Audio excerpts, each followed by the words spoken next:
Isotopes हमारे पास ऐसी property है जिसमें एक एलिमेंट का जो एटॉमिक नंबर है वो हमारे पास क्या रहे। एक होता है आइसोबार्स। आइसोबार्स में होता क्या है, जिस तरह इस एमसीक्यूज का स्टेटमेंट है कि इसमें मैस नंबर तो सेम होता है लेकिन एटॉमिक नंबर डिफरेंट होता है। अस्सलाम वालेकुम। आज की इस वीडियो में इंशाल्लाह हम FNS physics test preparation MCQs के पार्ट नंबर 4 को डिटेल के साथ डिस्कस करेंगे। So without wasting any time let's start the video.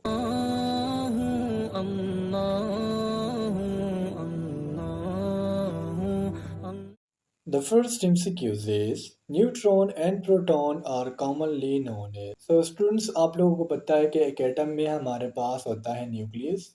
Nucleus के इर्द गिर्द हमारे पास होते हैं shells.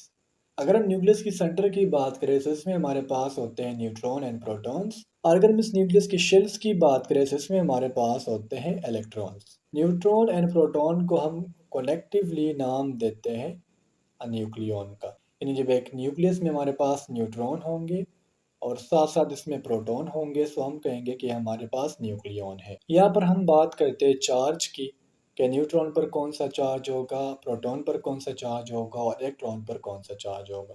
So neutron have no net charge, neutron is neutral, proton have positive charge and electron have negative charge. Same like that, neutron was discovered by Chadwick, proton was discovered by Rutherford, and electron was discovered by J.J. Thomson. Excuse number 2 is, which one of the following radiation possesses maximum penetrating power? So आप लोग diagram में देख सकते हो, penetration mean जब एक substance से light या जो पार्टिकल्स दिए गए हैं ये पास हो सकते हो आसानी से, यानी इसको पेनिट्रेट करे। अगर हम गिवन ऑप्शंस में बात करें तो स्टूडेंट जो गामा रेस है सबसे ज़्यादा पेनिट्रेटिंग है। अब इसके पीछे रीज़न क्या है कि गामा रेज ज़्यादा पेनिट्रेटिंग है as compare to beta rays and X rays. Gamma rays की स्टूडेंट्स जो वेवलेंथ है ये सबसे ज़्यादा कम है। सो बिकॉज ऑफ दैट जब वेवलेंथ कम होगा तो इसमें एनर्जी ज़्यादा होंगी और ये ज़्यादा पेनिट्रेशन करेगा। इसकी बरकत स्टूडेंट्स अगर हम अल्फ़ा रेज की बात करें तो as compare to beta rays and gamma rays उसका जो वेवलेंथ है वो ज़्यादा है as compare to gamma rays, तो उसका पेनिट्रेशन पावर कम है। इस तरह अगर हम गामा रेस पर चार्ज की बात करें तो गामा रेस पर जो चार्ज है वो ज़ीरो है यानी न्यूट्रल है। गामा रेस पर सम टाइम पॉजिटिव चार्ज जबकि सम टाइम इस पर नेगेटिव चार्ज होता है। और अल्फ़ा रेस पर हमेशा हमारे पास कौन सा चार्ज होता है, वो हमेशा नेगेटिव होता है। Excuse number 3 is nuclear forces exist between. तो इधर इसका हमारे पास जो करेक्ट ऑप्शन है वो है option D, mean all of the above. और ये प्रोटॉन प्रोटॉन के दरमियान, प्रोटॉन न्यूट्रॉन के दरमियान और न्यूट्रॉन न्यूट्रॉन के दरमियान एग्जिस्ट करता है। न्यूक्लियर फोर्स का काम क्या होता है कि जो प्रोटॉन है और न्यूट्रॉन है इसको आपस में यूनाइट रखें और इसको एक दूसरे से दूर ना जाने दें। Excuse number 4 is transuranic elements have an atomic number blank. So students, transuranic elements या इसे हम ट्रांसयूरेनियम एलिमेंट्स भी कहते हैं। ऐसे एलिमेंट्स जिसका एटॉमिक नंबर 92 से ज़्यादा हो इसे हम ट्रांसयूरेनिक एलिमेंट्स कहते हैं। अब यहाँ पर अगर आप वर्ड पर फोकस करो ट्रांस एंड यूरेनिक, यूरेनिक से मतलब यह हमारा क्या है, यूरेनियम है। और 92 जो एटॉमिक नंबर है ये यूरेनियम का है। सो वो एलिमेंट्स जिसका एटॉमिक नंबर 92 से ज़्यादा होगा उन्हें हम ट्रांस यूरेनिक या ट्रांस यूरेनियम एलिमेंट्स कहेंगे। Excuse number 5 is SI unit of length is. So the SI unit of length is metre. Square metre is the SI unit of area.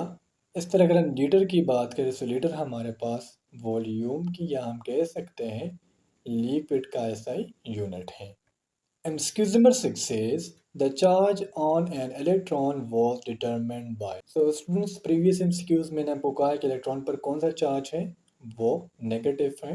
अब ये जो नेगेटिव चार्ज है इसको discover किसने किया था? उस साइंटिस्ट का नाम है मेलेकिन। मेलेकिन ने क्या किया था, इसने एक एक्सपेरिमेंट परफॉर्म किया था जिसका नाम है मेलेकिन्स ऑयल ड्रॉप एक्सपेरिमेंट। और इसके बाद जो इलेक्ट्रॉन का चार्ज है ये डिस्कवर हुआ था। Excuse number 7 is the charge on neutron is blank. So as I told you in previous MCQs that neutron has no charge, so it is neutral. Excuse number 8 is unit of pressure is. Pressure is equal to force per unit area यानी P is equal to F over A. और इसका जो ऐसा unit है वो है pascal. Vote की अगर हम बात करें तो वोट इज द ऐसा यूनिट ऑफ पावर। कैंडेला की अगर हम बात करें so it is the SI unit of luminescent intensity and ampere is the SI unit of current. And excusable ion is momentum is the product of। So momentum हमारे पास product है mass and velocity का। हम momentum का definition भी कुछ यूं करते हैं, product of mass and velocity is known as momentum। So given option में हम कहेंगे कि ऑप्शन सी करेक्ट है, यानी mass and velocity दोनों। Excuse number 10 is F is equal to blank. So यहाँ पर मैंने दिया वाई F is equal to M A. ये बेसिकली ये न्यूटन का सेकंड लॉ है। न्यूटन के सेकंड लॉ के मुताबिक जो फोर्स हैं ये डायरेक्टली प्रोपोर्शनल है एक्सेलरेशन के, और ये इनवर्सली प्रोपोर्शनल है किस चीज़ के, मैस के। इस पर अगर न्यूटन की फर्स्ट लॉ की बात करें तो फर्स्ट लॉ में न्यूटन क्या कहता है कि अगर एक ऑब्जेक्ट रेस्ट में है तो वो हमेशा रेस्ट में रहेगा जब तक इस पर कोई एक्सटर्नल फोर्स ना लग जाए इसको मूव करने के लिए। और अगर एक ऑब्जेक्ट हमारे पास मूवमेंट में है तो ये तब तक मूवमेंट में रहेगा जब तक इस पर एक्सटर्नल फोर्स ना लग जाए कि इसको क्या करे, स्टॉप करे। तो न्यूटन का फर्स्ट लॉ था। और न्यूटन का थर्ड लॉ ऑफ मोशन क्या है कि हमारे पास यूनिवर्स में तमाम फोर्सेस जो है वो पेयर में एग्जिस्ट करती है। सो गिवन ऑप्शन में जो एफ है ये हमारे पास एम ए के बराबर है। And excuse number 11 is a particle having the mass of an electron and the charge of a proton is called a blank. So एक ऐसा पार्टिकल जिसका जो mass है वो इलेक्ट्रॉन का है और चार्ज कौन सा है, प्रोटॉन का है। सो इलेक्ट्रॉन का mass तो आप लोगों को पता होगा कि वो कितना है। और अगर मैं कहूँ कि हमारे पास वो पार्टिकल है जिसने किस चीज़ का mass लिया, वह है इलेक्ट्रॉन का, और इस पर चार्ज पॉजिटिव है। सो इसे फिर हम नाम देते हैं पॉजिट्रॉन्स का। Excuse number 12 is nuclei having the same mass number but different atomic number are blank.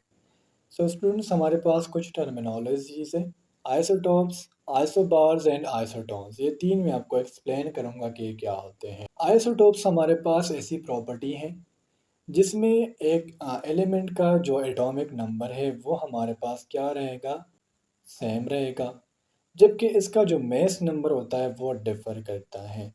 Like अगर हम हाइड्रोजन की बात करें तो H11H12।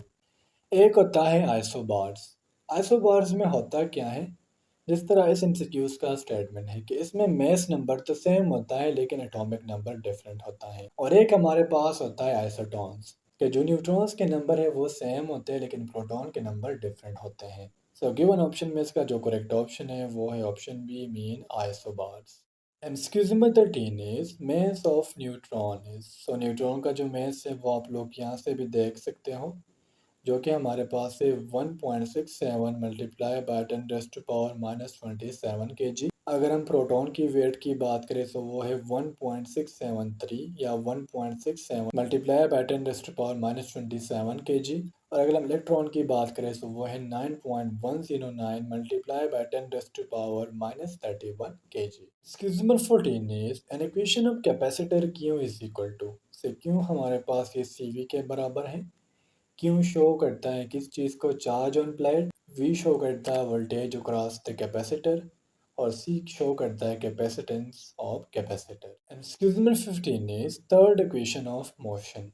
तो थर्ड इक्वेशन देखिए, फर्स्ट इक्वेशन ऑफ मोशन क्या है, V is equal to u plus a t. Second equation of motion क्या है, S is equal to u t plus 1/2 a t square. और थर्ड इक्वेशन है V square is equal to u square plus 2as। जबकि third equation को हम already ऐसे भी लिख सकते हैं, 2as is equal to v f square minus v a square. So students, a finish physics test preparation MCQs का यह था पार्ट नंबर 4। उम्मीद करता हूँ आपको आज के एमसीक्यूज अच्छे लगे होंगे और समझ भी आए होंगे। इंशाल्लाह अगली वीडियो में मिलते हैं। अल्लाह हाफिज़।